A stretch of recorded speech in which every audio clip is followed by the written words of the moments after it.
I'm Elsie, 21. My dad just handed me disinheritance papers as my birthday present while my entire family laughed and said he'd rather have no daughter than a failure like me. I took the papers, grabbed my suitcase, and walked out without a word. But a week later, they were all at my hotel door begging when the world discovered who I really was. Where are you watching from today? Drop your location in the comments below and hit that like and subscribe button if you've ever felt completely misunderstood by your family. You'll definitely want to stick around for what happened next. Let me take you back to where this all started because, honestly, the irony is almost too perfect. High school. Springfield High's drama department, to be exact. Picture this awkward 17-year-old with wild, curly hair and dreams bigger than her small Ohio hometown could contain. That was me, living and breathing theater like it was oxygen. I spent every afternoon in that musty auditorium, memorizing lines, painting sets, and pretending I was someone else entirely.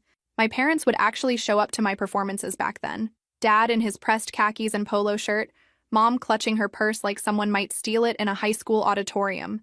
They'd clap politely when I took my bow, and afterward they'd say things like, "You were wonderful, sweetheart," and "such a natural performer." For a brief, shining moment, I thought they got it. I thought they understood that this wasn't just some hobby or phase. This was my calling, my purpose, the thing that made me feel most alive. But then senior year happened, and suddenly every conversation turned into a college planning session. "Elsie, you need to think practically about your future," Mom would say, setting down pamphlets for law schools like they were peace offerings. "Acting is a nice hobby, but you need something stable, something respectable." Dad would nod along, adding his own brand of practical wisdom. "The entertainment industry is brutal, honey. 99% of actors never make it. You're too smart to waste your talents on something so uncertain." I tried explaining that uncertainty didn't scare me. I tried showing them articles about successful actors who'd started with nothing, statistics about the growing film and television industry, examples of how theater training actually made you a better communicator in any field. But they'd already made up their minds. In their vision of my future, I was wearing a business suit and carrying a briefcase, not standing on a stage pouring my heart out for strangers. The compromise they offered felt like a death sentence disguised as generosity. Go to college, get your degree in something practical, and then if you still want to pursue acting, you'll have something to fall back on. Something to fall back on. As if my dreams were inherently designed to fail.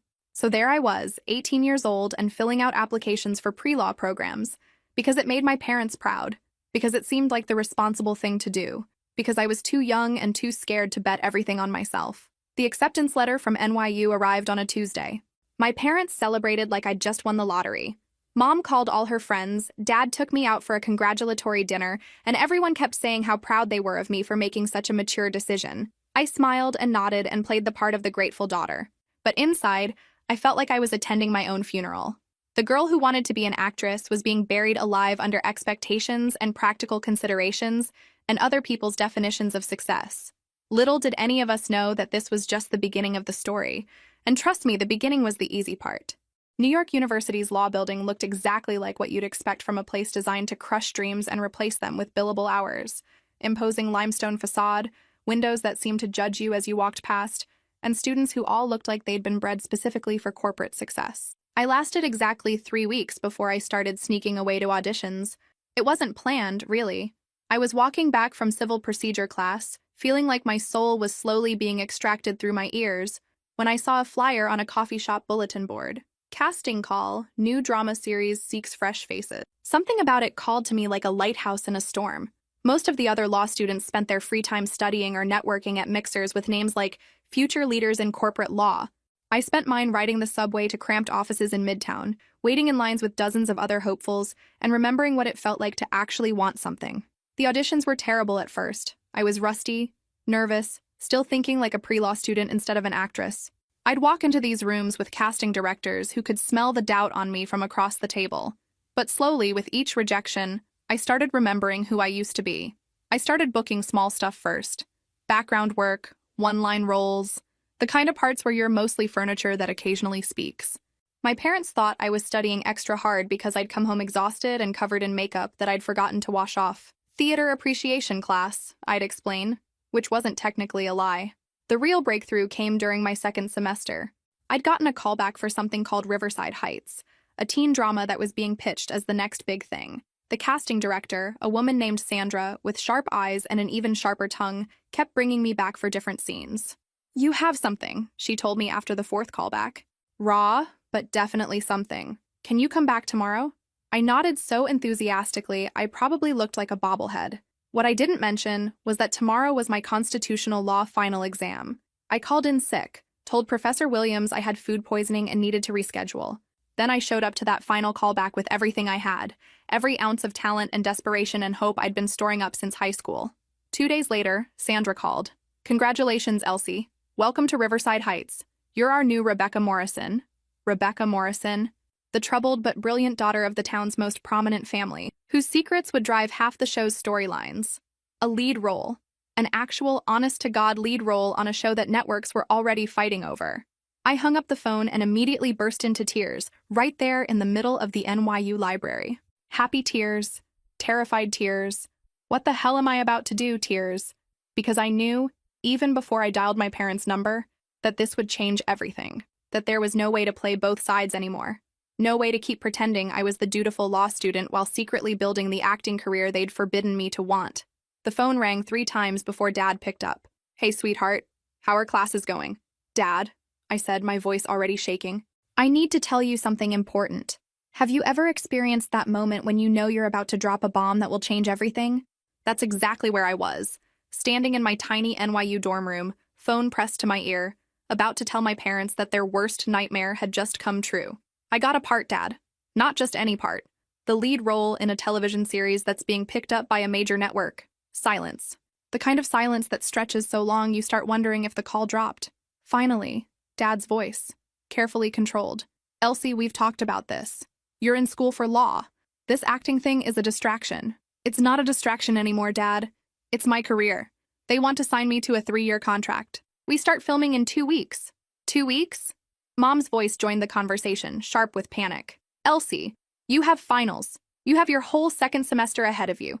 You can't just abandon your education for some TV show that might get canceled after 6 episodes. I took a deep breath, knowing that what I said next would detonate whatever relationship I had left with my family. I'm dropping out of law school. The explosion was immediate and devastating. Absolutely not. Dad's voice cut through the phone like a blade. We are not paying for you to throw your life away on some Hollywood fantasy. We raised you better than this, Mom added, her voice thick with disappointment. We gave you every opportunity, every advantage, and this is how you repay us? I tried to explain what this meant, what kind of opportunity I'd been given, how casting directors had told me I was special, how the writers had already started developing storylines specifically around my character, how this wasn't just some pipe dream but an actual, legitimate career path opening up in front of me. But they weren't hearing me. They were hearing their worst fears confirmed, that their daughter was choosing uncertainty over stability, dreams over practicality, art over respectability. If you walk away from law school for this nonsense, Dad said, his voice cold in a way I'd never heard before, don't expect us to support you when it falls apart. Fine, I said, surprising myself with how steady my voice sounded. I won't.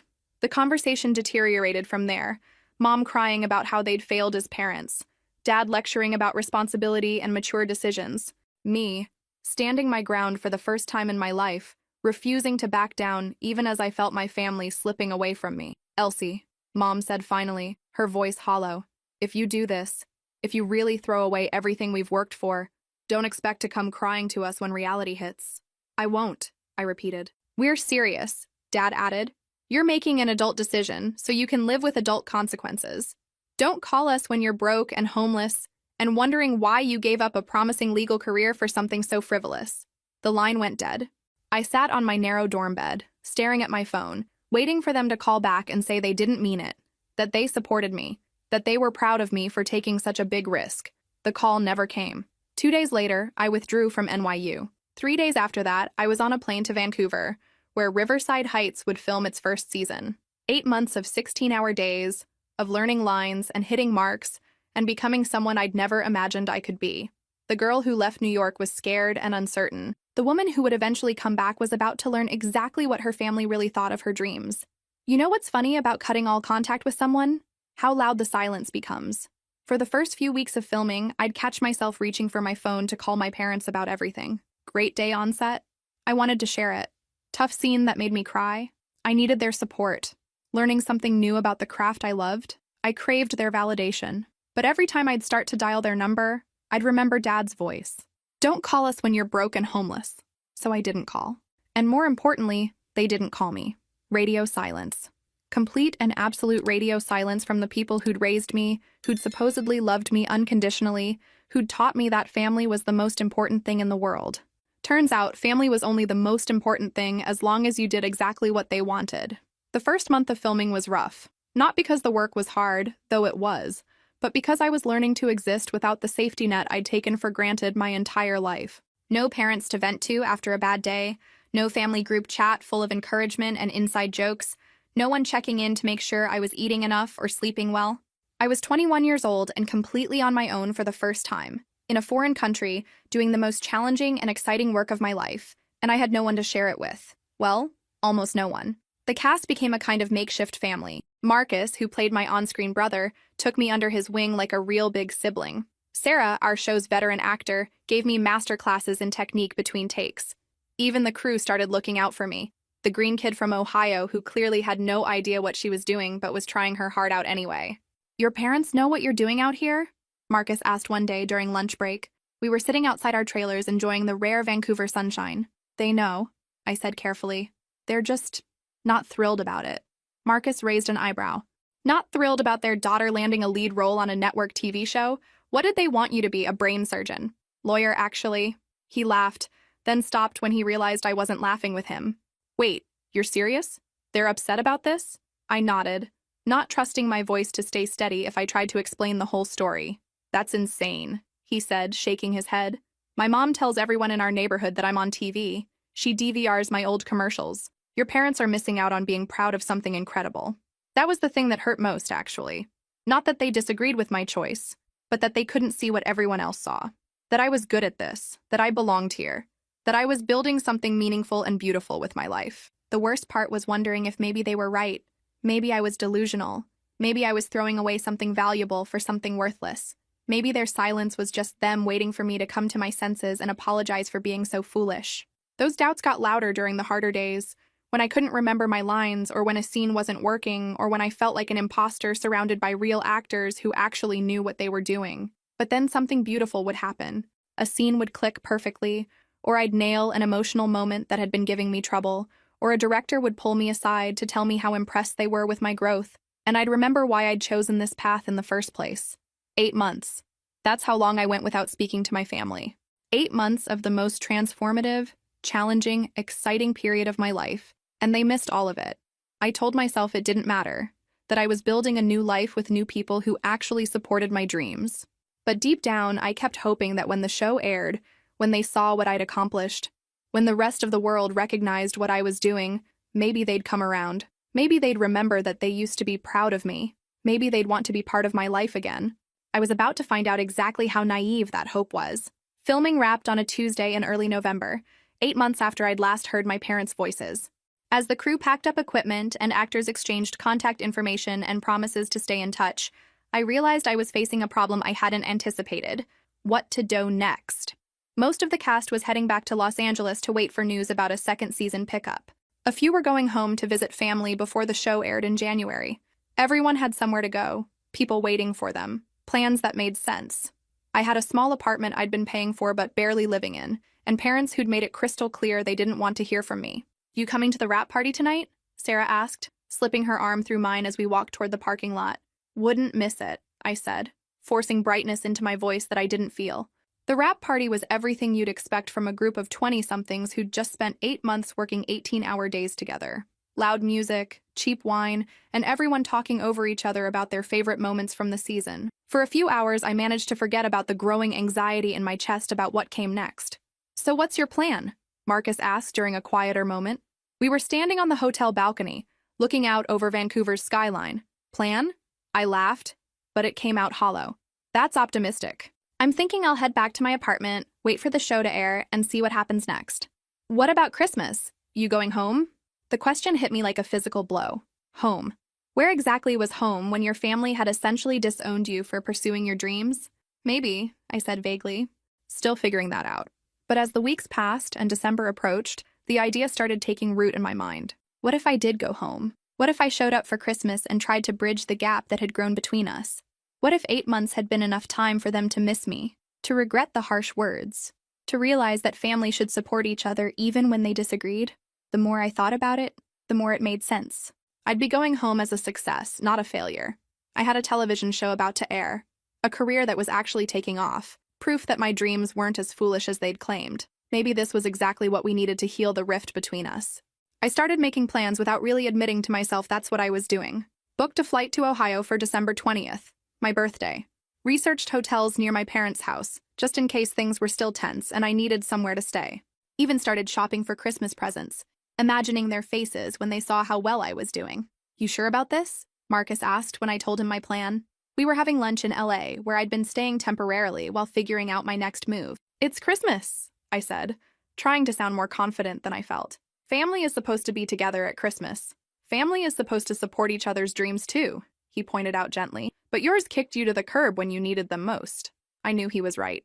Logically, I understood that nothing about their behavior suggested they'd suddenly change their minds about my career choices. But there was this stubborn part of me that refused to believe my parents could really be that cold, that unforgiving, that incapable of growth. They'd raised me. They'd loved me for 21 years. Surely that had to count for something. So I booked the ticket, packed my suitcase with carefully chosen outfits that looked successful, but not showy. Practiced conversations in my head where I'd explain what the last 8 months had been like, how much I'd grown, how right this path had turned out to be. I even wrote them a letter that I never sent, full of everything I wanted to say about how much I'd missed them, how sorry I was that we'd grown apart, how much I wanted them to be proud of me again. Looking back, I can see exactly how naive I was being, how desperately I wanted to believe that blood was thicker than disappointment, that love was stronger than wounded pride, that time could heal the kind of fundamental disconnection that happens when people simply can't understand each other. But at 21, I still believed in happy endings. I still thought that showing up with good intentions and a successful career would be enough to fix what had been broken between us. I was about to learn exactly how wrong I was. The flight from LAX to Columbus was 3.5 hours of pure anxiety. I spent the entire time rehearsing what I'd say when I saw them, how I'd explain the last 8 months, how I'd make them understand that I'd made the right choice. By the time the plane touched down, I'd convinced myself this was going to be the reunion I'd been dreaming of since the day I'd hung up on them. December 20th in Ohio was exactly what you'd expect. Gray sky, bitter cold, and that particular kind of winter bleakness that makes everything look like it's been drained of color. I grabbed my suitcase from baggage claim and looked around for my parents, even though I hadn't told them I was coming. Surprise, right? Show up on my birthday with proof that I'd made something of myself, and surely they'd be so happy to see me that all the hurt feelings would just melt away. Nobody was there, obviously, because nobody knew I was coming. I took a taxi to their house, watching familiar neighborhoods scroll past the windows and feeling that strange mix of nostalgia and dread that comes with returning to a place that used to be home but doesn't quite feel like it anymore. The house looked exactly the same. Same beige siding, same perfectly manicured lawn, same seasonal wreath that Mom changed out religiously every few weeks. Dad's car was in the driveway next to Mom's SUV, which meant they were both home. Perfect. Time for the grand reunion. I paid the taxi driver and stood on the sidewalk for a moment. Suitcase handle in one hand, car keys to a car I'd sold months ago clutched uselessly in the other. This was it. The moment where everything went back to normal, where we became a family again, where they finally understood what I'd been trying to tell them all along. I walked up the front steps and knocked on the door, my heart hammering so hard I was sure the neighbors could hear it. The door opened, and there was Mom, looking older and more tired than I remembered. For a split second, her face lit up with pure joy at seeing me. For just one beautiful moment, I thought I'd been right about everything. Then her expression shifted, became guarded, careful. "Elsie, what are you doing here?" "It's my birthday," I said, trying to smile. "I thought maybe we could talk. I've missed you guys so much." She glanced over her shoulder, then back at me. "You should have called first. I wanted it to be a surprise." My voice sounded smaller than I'd intended. "Can I come in? It's freezing out here." Another pause, another glance over her shoulder. Then reluctantly, she stepped aside. The house smelled like cinnamon and vanilla, the same candles Mom burned every winter for as long as I could remember. Christmas decorations covered every surface. The same ornaments I'd grown up with, the same artificial tree in the same corner of the living room. Everything was exactly the same, except for the family photos on the mantle. 8 months worth of pictures, vacations, holidays, family gatherings, and I wasn't in a single one. "Your father's in the living room," Mom said carefully. "We have company, on my birthday, family company, based on the voices I could hear from the other room." I followed her into the living room, where my entire extended family was gathered around the coffee table laughing at something Dad had just said. Aunts, uncles, cousins, even my grandparents. Everyone I'd grown up celebrating birthdays and holidays with. The conversation stopped the moment I walked in. Not gradually, not politely. It just cut off like someone had hit a mute button. "Well," Dad said after a moment that lasted about 17 hours, "look who decided to grace us with her presence."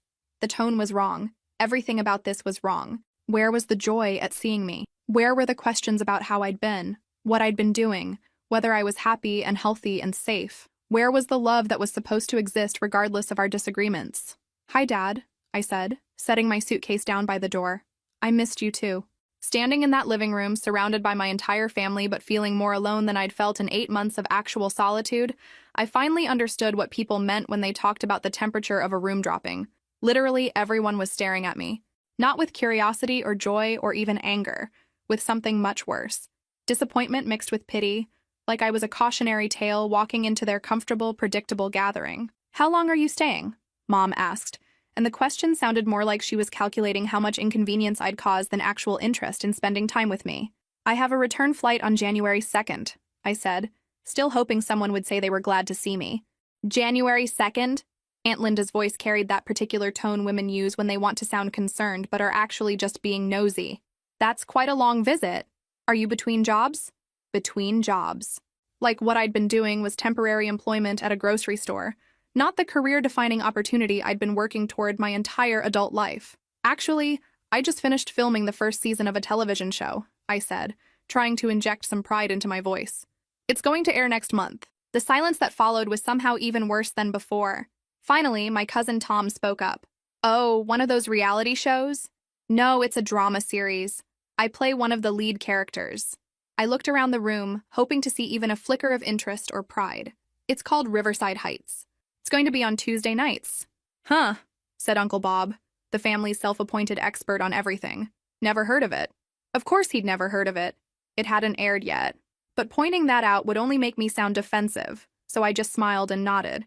"Well," Dad said, standing up from his recliner with the kind of deliberate movement that suggested this conversation was over, "I'm sure that's very exciting for you. We were just finishing up dinner. Mom can probably find you some leftovers if you're hungry." Leftovers. Not, "let me set another place at the table," or "we saved you a spot," or "how wonderful that you made it home for your birthday." Leftovers. "Actually," I said, my voice staying steady through sheer force of will, "I was hoping we could all spend some time together. It's been 8 months since we talked, and I have so much to tell you about what I've been doing." The look that passed between my parents could have frozen water. Quick, efficient communication that said volumes about conversations they'd had in my absence. "Elsie," Mom said carefully, "we're having a nice, quiet family evening.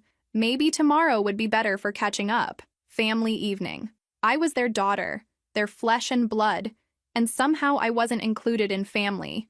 That's when it hit me. This wasn't an awkward reunion that would improve once we all relaxed. This wasn't a misunderstanding that could be cleared up with good intentions and honest conversation. This was deliberate exclusion. They weren't surprised to see me. They were inconvenienced by me. "You know what?" I said, reaching for my suitcase. "You're right. I should have called first." "Where are you going?"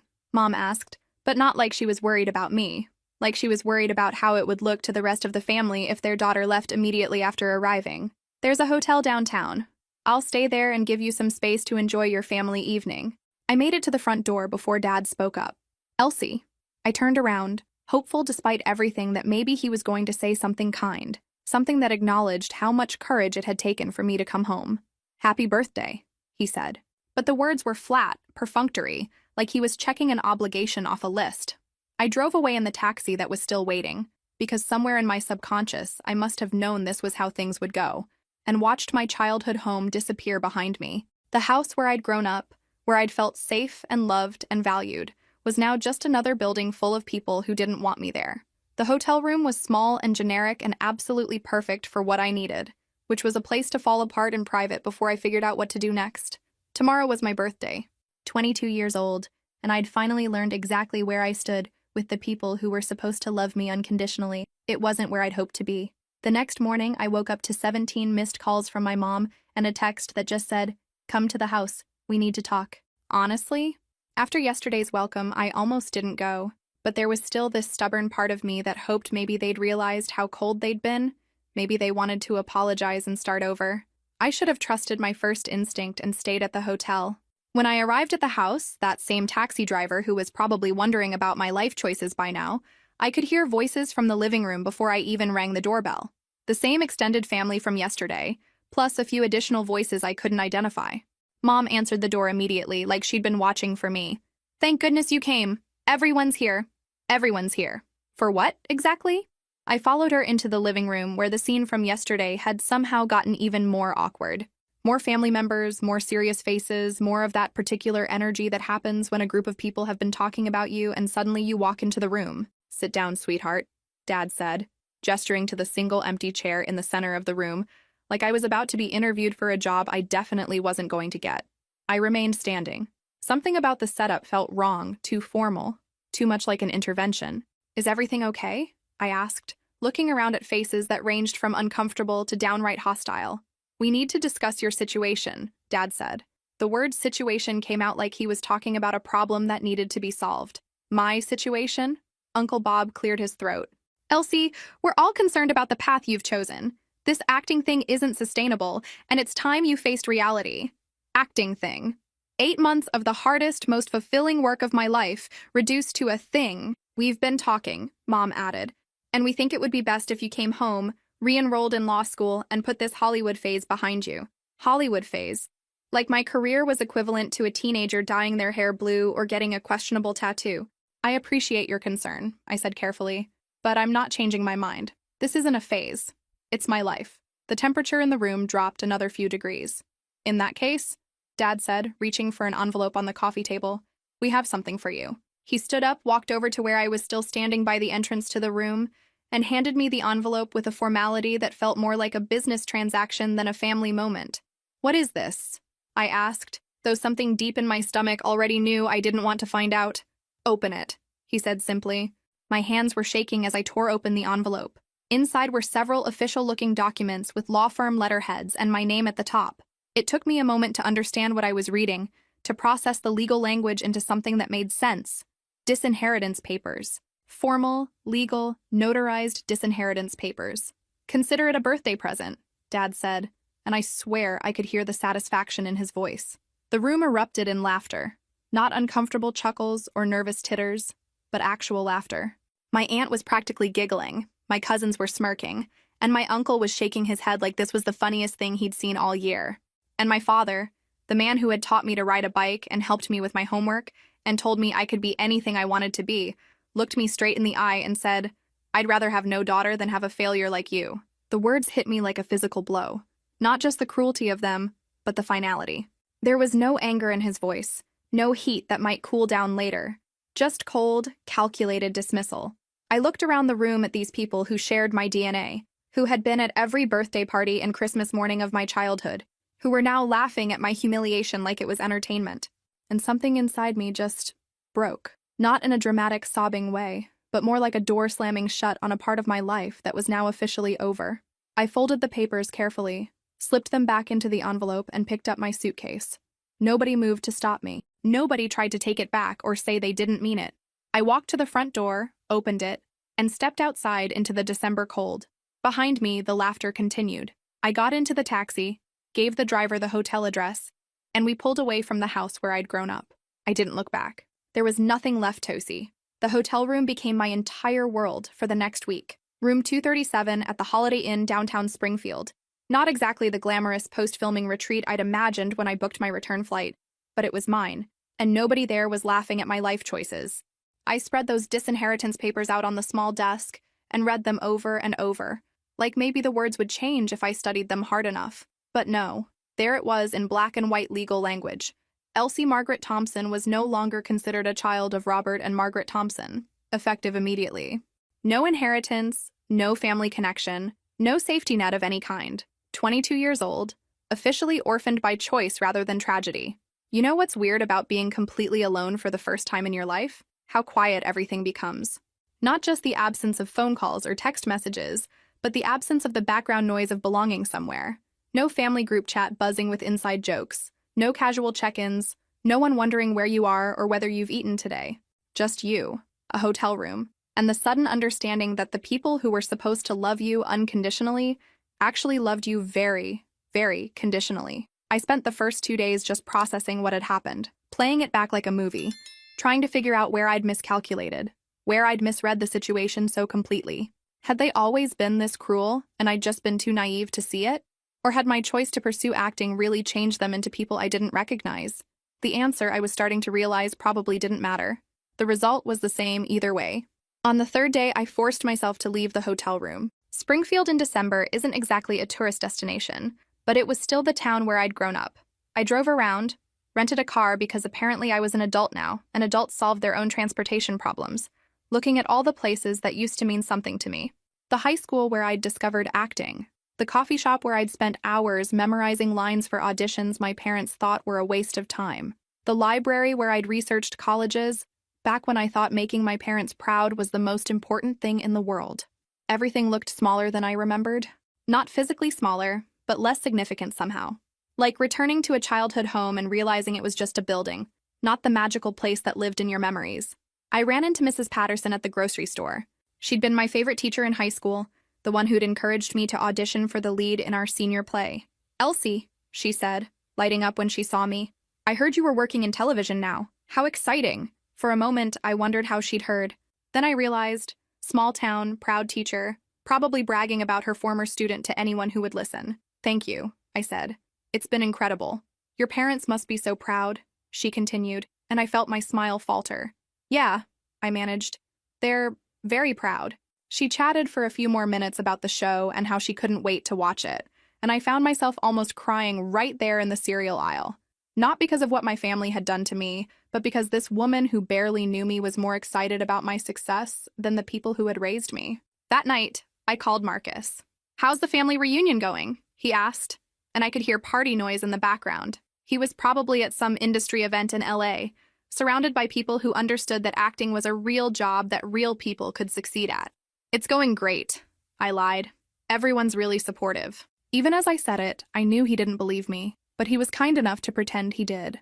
After we hung up, I sat on the hotel bed and looked at my reflection in the mirror across from me. The girl staring back looked tired but not broken, hurt but not defeated. I was about to find out exactly how strong I really was. January 15th, the day Riverside Heights was set to premiere. I'd known this date for months, had been both dreading and anticipating it since the moment filming wrapped. In all my fantasies about this day, I'd imagined watching it with my family, seeing their faces when they realized what I'd accomplished, maybe even getting an apology for how they'd treated me. Instead, I was alone in a hotel room in my hometown, about to watch my professional debut while the people who were supposed to be my biggest supporters pretended I didn't exist. I'd thought about flying back to LA, or even going back to Vancouver where some of the cast was gathering for a watch party. But something kept me here, in this weird liminal space between my old life and my new one. Maybe I needed to see this moment through in the place where my dreams had first taken root, even if I was seeing it through alone. I ordered room service, champagne, and the fanciest thing on the menu, which turned out to be salmon with sides that cost more than I used to spend on groceries in a week, and settled in to watch my life change. The show opened with a sweeping shot of the fictional town of Riverside Heights, all tree-lined streets and perfect lawns hiding dark secrets. Then there I was, filling the screen in a way that still felt surreal after 8 months of filming. Rebecca Morrison, the character I'd put everything into bringing to life. Complicated, intelligent, vulnerable but strong, dealing with family dysfunction that felt uncomfortably familiar given my current circumstances. It was good, really good. Not just my performance, which I was too nervous to judge objectively, but the show itself. The writing was sharp, the other actors were phenomenal, and the story unfolded with exactly the kind of addictive quality that makes people clear their schedules for appointment television. When the first commercial break hit, I realized I'd been holding my breath. My phone was buzzing with notifications. Marcus texting from the LA watch party, Sarah sending encouraging emojis, even some of the crew members I'd stayed in touch with reaching out to say congratulations. But nothing from my family. Nothing from anyone in Springfield who might have recognized my name in the credits or my face on their TV screens. The second half of the episode was even better than the first. There was this scene where Rebecca finally stands up to her father, telling him that his approval isn't worth sacrificing her own happiness, and I watched myself deliver those lines with an intensity that came from a very real place. Art imitating life, or life giving weight to art. Either way, it was exactly what I needed to see in that moment. When the credits rolled, I sat in the silence of my hotel room and felt something I hadn't expected. Pride. Pure, uncomplicated pride in what I'd accomplished. I'd done it. I'd bet everything on myself and won. The next morning, I woke up to a world that had changed overnight. My phone was flooded with messages from people I hadn't heard from in months. College friends who'd seen the show, high school classmates who'd recognized me, even a few industry people who'd been watching and wanted to talk about future projects. And then, around 10 a.m., as I was checking out of the hotel, my phone rang with a number I recognized but hadn't seen in weeks. Mom. I stared at the screen for a long moment before answering. "Hello, Elsie," she said, and her voice was different than it had been 2 weeks earlier. Smaller, less certain. "We saw the show last night." "Oh," I said, because what else was there to say? You were really good. Really good. After months of telling me I was throwing my life away, suddenly I was really good. "Thank you," I said. "Listen," she continued. "Your father and we think maybe we were too hasty with what happened on your birthday. Too hasty. Like disowning your daughter was something you could accidentally do in a moment of poor judgment. We're at the hotel." Dad's voice joined the call. "In the lobby. We were hoping we could talk." I looked out my hotel room window and saw them down there, standing by the front desk, looking smaller and older than I remembered. "I'm actually leaving," I said. "My flight's in a few hours." "Please," Mom said, "just give us a few minutes." And there it was, the moment I'd been waiting for since December 20th. My parents asking for my time, wanting to talk to me, ready to admit they'd been wrong. The girl who'd arrived in Springfield 8 months after being rejected by her family would have run down to that lobby immediately, grateful for any crumb of acceptance they were willing to offer. But the woman who'd just watched herself succeed on national television had a different response. "I don't think so," I said. "But thank you for calling." I hung up before they could respond and finished packing my suitcase with hands that were steadier than I expected. Through the window, I could see them in the lobby, still waiting, probably expecting me to come down and gratefully accept whatever half-hearted apology they were prepared to offer.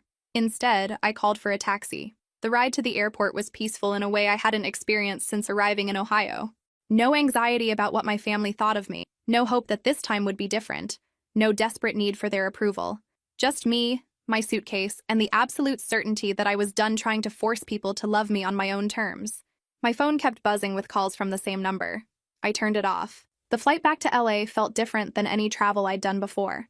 Not running toward something or away from something, but simply moving forward into a life that I was building entirely for myself. Marcus picked me up at LAX, his face lighting up when he saw me coming through the terminal. "There she is," he said, pulling me into a hug. "TV star. How was the watch party?" I asked as we walked toward his car. "Incredible. Everyone was texting about your performance. The producers are already talking about expanding Rebecca's storylines for season 2. He gave me a sideways look. "Speaking of which, how did your family react?" "They called," I said simply. And I didn't answer. Marcus nodded approvingly. "Good for you. Sometimes the best response to too little, too late is no response at all." Over the next few weeks, my phone continued to ring with calls from my parents. Voicemails that ranged from apologetic to confused to increasingly frustrated. When I still didn't respond, they tried different approaches. Emails, letters sent to my agent, even reaching out to friends from high school who might still have my current address. But I'd learned something important during my 8 months of silence followed by my birthday humiliation. Some bridges aren't worth rebuilding. Some relationships are only healthy when they end. The show was a massive success. Riverside Heights became the kind of cultural phenomenon that spawned think pieces and social media theories and actual academic analysis. Rebecca Morrison became a character that young women saw themselves in, quoted on Instagram, and wrote fan fiction about. And I became someone the industry wanted to work with. The offers started coming in almost immediately. Guest spots on other shows, auditions for films, meetings with producers who wanted to discuss projects specifically written for me. After years of hoping someone would give me a chance, I suddenly had the luxury of choosing between opportunities. 3 years later, I was sitting in my house in the Hollywood Hills. My house, bought with money I'd earned playing characters I loved, when my assistant brought me a stack of mail that included yet another letter from my parents. I almost threw it away unopened, like I had with all the others. But something made me pause, maybe curiosity about whether their approach had evolved at all. "Dear Elsie," it began, "we hope this letter finds you well. We've been following your career with great pride. Great pride. From the people who'd called me a failure to my face and laughed while they disowned me. We realize we made mistakes in how we handled your career choice, and we hope you'll consider giving us another chance to be part of your life. Another chance." As if what they'd done was a simple misunderstanding, rather than a calculated decision to hurt me as deeply as possible. We love you and miss you, and we hope that family can overcome any disagreement. Family, the same word they'd used to exclude me from their gathering, now being used to guilt me into forgetting how they'd treated me when I needed them most. I folded the letter carefully, walked to my fireplace, and dropped it into the flames. Some chances aren't worth giving. Some love comes too late to matter. I'd built a beautiful life without them, and I wasn't interested in going backward. 5 years after that birthday from hell, I was sitting in my favorite coffee shop in West Hollywood, reading a script for what would become my first lead role in a major motion picture, when a familiar name popped up on my phone. Not my parents this time, but my cousin Sarah, the one who'd been at the Disinheritance party, though she'd looked uncomfortable during the worst parts of it. "Elsie, it's Sarah. I know you probably don't want to hear from anyone in the family, but I thought you should know. Your dad's in the hospital." I felt that old familiar tightness in my chest, the one that used to appear whenever anything family-related came up. But it was fainter now, more like an old scar than a fresh wound. "What happened?" I asked. "Heart attack. He's stable, but it's been a rough few weeks. Your mom asked me to call. She didn't think you'd answer if it came from her directly." She was right. I wouldn't have. "I'm sorry to hear that," I said, and I meant it. Whatever had happened between us, I didn't wish him actual harm. "They miss you, you know. Both of them. They talk about you all the time, about how proud they are of what you've accomplished." Proud. That word that meant everything to me when I was 21 and nothing to me now. "Sarah," I said gently, "I appreciate you calling. I really do. But that bridge burned a long time ago." "But he's your father." "No," I interrupted. "He made it very clear 5 years ago that he'd rather have no daughter than have me. He got what he wanted." There was a pause. "People change, Elsie. People grow up and realize their mistakes." "I'm sure they do," I said. "But some mistakes don't get to be undone just because you realize you made them." After we hung up, I sat in that coffee shop for a long time, watching people come and go, thinking about the girl I used to be and the woman I'd become. I thought about the daughter who would have dropped everything to rush to her father's bedside, desperate for any opportunity to reconcile.